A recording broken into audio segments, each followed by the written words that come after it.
Financial and Mafia Productions.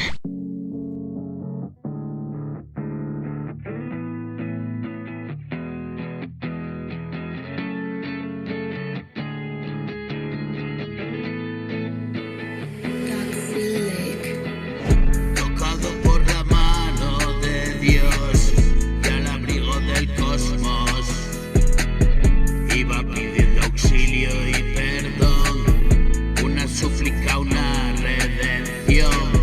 Nunca abrió los ojos a la vida, se perdió buscando una salida. Hoy mira hacia atrás y continúa, una oportunidad como ninguna.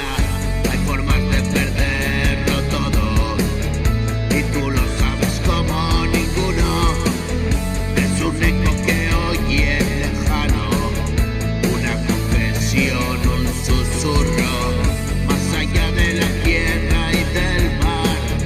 Por encima del cielo hay un lugar donde van los nacidos a volar, nidos abandonados sin hacer, al amparo de la nada y perecer.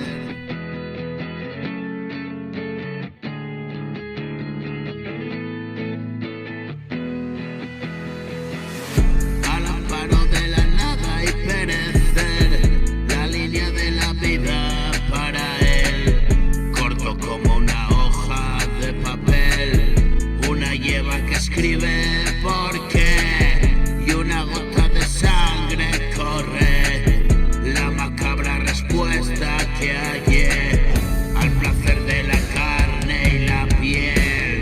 Hoy solo me limito a entender dónde busca mi mente de comer, hambrienta de respuestas se fue, una puerta entreabierta y volver, y la muerte me encuentra al dormir, y en un plácido sueño me fui.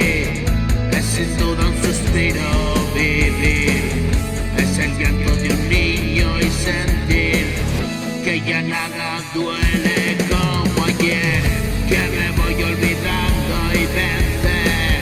Soy como un pensamiento de quien imagina lo que pudo ser. Solo un poco más viejo es crecer y sentir mi